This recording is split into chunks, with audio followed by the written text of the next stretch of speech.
This bill is really intended to do two things: making sure that we can help keep people safe from COVID, and second, that we can get people back to work.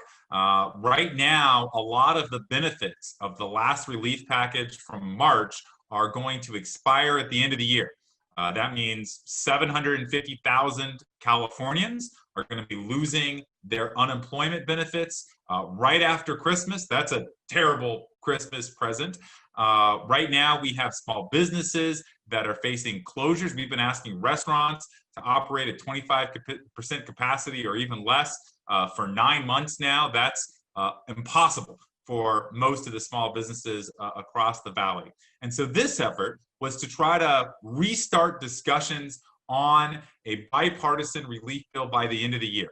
We got 25 Republicans, 25 Democrats in the House to sit down. We got 3 Republican senators, 3 Democratic senators, and we were able to fashion this effort. Nobody got everything that they wanted, but our attempt is going to be really important if we're going to be able to get something across the finish line by the end of the year. One of the key things that I'm hearing about from some critics on this, people are not thrilled that that benefits were cut sort of in half. Instead of $600, now it's going to be $300. And I'm also hearing that those are not going to be retroactive to repay anything back. Those will start whenever this is going to be signed off on. Can you sort of explain that to me? Well, what's important to note is that the status quo for all unemployment benefits is that they're going to expire right after Christmas. So those 750,000 Californians, they're going to have those checks completely eliminated by the end of the year if we're not able to get something done. And so I understand folks that say, well, $300 extra isn't enough. I hear you. We need to make sure that we're helping people pay rent, put groceries on the table, especially as the holiday season approaches. But what we can't have happen is nothing. And the most important effort is to really inject some urgency into this problem. I mean, it's been really frustrating, frankly, having folks in Washington more interested in pointing fingers at each other than working together. And so you're right. This is going to be a reduced set of extended unemployment benefits. Part of that is because we've learned a lot about the virus. And so efforts like what we want to do on the Paycheck Protection Program can be more targeted towards the businesses that need it most. But what we need to do is make sure that folks continue to have help beyond the end of the year. Because if it comes to January 1st and we don't get something done, I think that's completely unacceptable.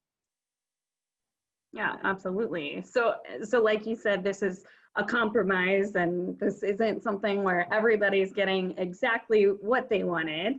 And then does this also, is a $1,200 stimulus check for every American, is that also something that was not agreed upon in this new deal? That's not included in this particular framework. I know how important that is. It's critical for me, and we're going to keep on pushing it.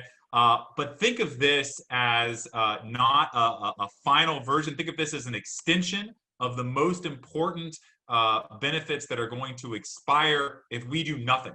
Hopefully, in February, when we have President-elect Biden take office, we're going to get another bite at the apple. We're going to get another chance to do some of the things that might be left out of this package. But if we don't get agreement while President Trump is in office, if we don't get an agreement with the current folks who are in the Senate and the House today, then all of those Americans that are going to have those unemployment benefits expire, all of those small businesses that are going to have their PPP loans discontinued, they're going to be going for months between the end of the year and February or March before we get another deal with nothing happening. And so this is really a bridge to get us over that chasm. Got it. And then in terms of help for small businesses, are we talking about this $288 billion? Is that what's specifically being set aside for small businesses?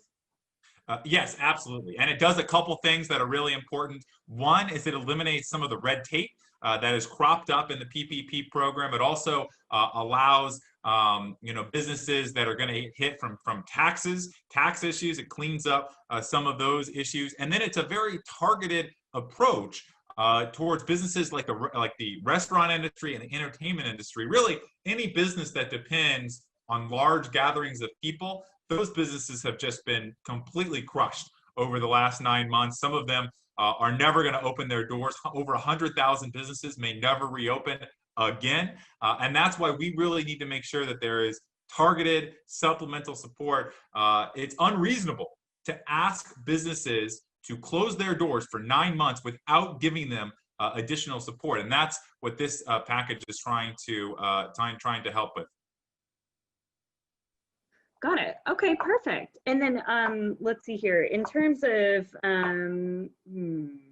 what do you think is sort of the most important takeaway for those that are kind of struggling on unemployment? They are on these benefits right now. They're hoping they don't run out the day after Christmas here in California.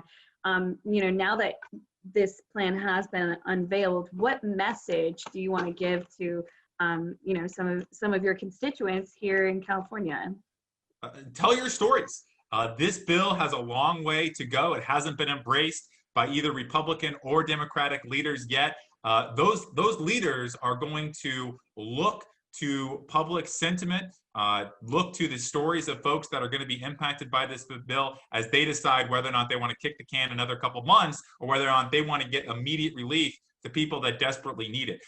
This effort is not perfect. I'll be the first person to admit that, but would be the biggest disaster, the biggest risk is that we continue to be more interested in pointing blame than in actually working together. And we let those 750,000 Californians have their benefits cut at the end of the year. We can't allow that to happen. My message for everybody who would be impacted by this, whether it's the small business support, whether it's the unemployment benefits, whether it's some of the work that we do to accelerate vaccine distribution as soon as the vaccines get approved. That is part of this bill as well. If you're impacted by that, if you believe in those issues, please tell your story and help us build momentum to get this done. And kind of personally speaking, are you able to talk about how you and this bipartisan group were able to sort of come up with this idea? Was this something you guys kind of worked on any off hours, like on your Thanksgiving break or on weekends? Like how was this able to, how did you come up with this? Well, we've been working on it for months. Frankly, this is a bill that should have happened in the summer. I'm really frustrated it didn't happen in the summer. We had a success of the CARES bill, which was very bipartisan, and then we sort of gone 9 months without a subsequent effort. And so 2 months ago, this same group, we unveiled a similar bill. Now we were able to add more membership in the Senate, which was the real blocker for our previous effort. And so that's a real step forward. But absolutely, there's a lot of work going on over Thanksgiving and for the weeks previous. And what nobody wants to do, what I cannot allow to happen, is folks go out for Christmas break without getting something done. We have to make sure that we're making progress on this. And the fact that we haven't yet is incredibly frustrating, and it should be frustrating to everybody. So I think the biggest question that I have for you, and that so many other people have for you, as well as your colleagues on this team, what is sort of your hope or your confidence level of that a bill like this is actually going to pass this time? Well, I think momentum is building. Last time, this was just an effort in the House, 25 Democrats, 25 Republicans. What's important now is we were able to add some really important a bipartisan group of senators, so Senator Romney, Senator Collins, Senator Hassan, and Senator Warner on the Democratic side, and that's really important. The only way that we get a bill done is if Republicans and Democrats can actually build a little bit of trust, even in this very polarized and partisan environment. We have to find opportunities to work together, and I think we just need to make sure that we're building momentum out there. Is it difficult? Get big things done in Washington these days? Absolutely. But this is not a virus that's just affecting Democrats or Republicans. We're all in this together. We need to make sure that our leaders hear that the thing that's most unacceptable is sitting on our hands and doing nothing. So do you think that this will actually pass this time? I'm very hopeful. I think that we've built momentum from where we were 2 months ago. The Senate continues to move. The Speaker Pelosi and Leader Schumer actually came out with a statement just an hour or two ago where they say that they've actually made progress with their Republican counterparts as well. I know that Majority Leader McConnell is actually now circulating a version that's similar in some parts to the bill that we put forward. So things do seem to be moving, but nothing in Washington is guaranteed until it's signed at the dotted line, and people need help yesterday.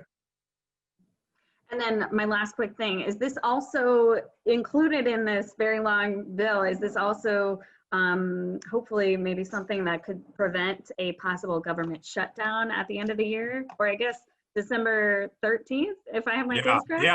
Yeah. That part is not included here.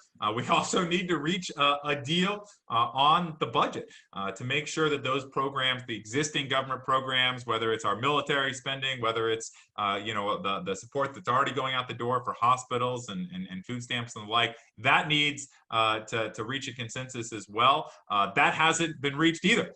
So we need to do a lot of things, and unfortunately, if there's one thing Washington's good at, it's procrastinating and waiting until the problems have only grown bigger. And that's why we really need, I think, an urgent solution to the problem. Do you think that lawmakers will be able to reach a deal on that budget before Christmas break? I hope so. I think that right now there's a lot of political gamesmanship that's happening. But the worst thing that could happen after a year with record job losses is to have a government shutdown, to have the U.S. defaulting on some of our bills. I don't think anybody wants that, because it would send that's never happened. Before we've obviously had temporary shutdowns, but a larger shutdown would be catastrophic for an economy, especially at a time like this one. And that's something that I think, regardless of your political party, you should be able to understand. So I'm very optimistic we're going to be able to reach a budget deal and hopefully a COVID stimulus deal as well. Awesome. Anything else you want to add? Did I miss anything? No, I think the really important message here is, we see a lot of help on the horizon. We see some incredible progress on vaccine development. That's very encouraging. There's now a light at the end of the tunnel. But as we go through that tunnel, we have to make sure that we don't get hit by the train. And the train that is really going to hurt a lot of folks is the cliff of benefits that are going to expire at the end of the year on unemployment, on small business support, and the like. And so this effort is to really try to make sure that we are getting ourselves through that tunnel, building on success, because if we don't, then we're going to have hundreds of thousands of permanent job losses just in California, and a lot of people hurt. And the timeline is now less than 2 weeks to sign off on this? So the timeline for this is really when those benefits start to expire at the end of the year. And so our hope is that we need to continue to flesh this out and build political support for it. But this is hopefully the framework for what ends up in a deal. Certainly by the end of the year, Congress gets out of session in another 2 weeks, but I could see that extending for a week or two. And we should. I don't think we should let lawmakers go home for Christmas until we get a deal signed into law.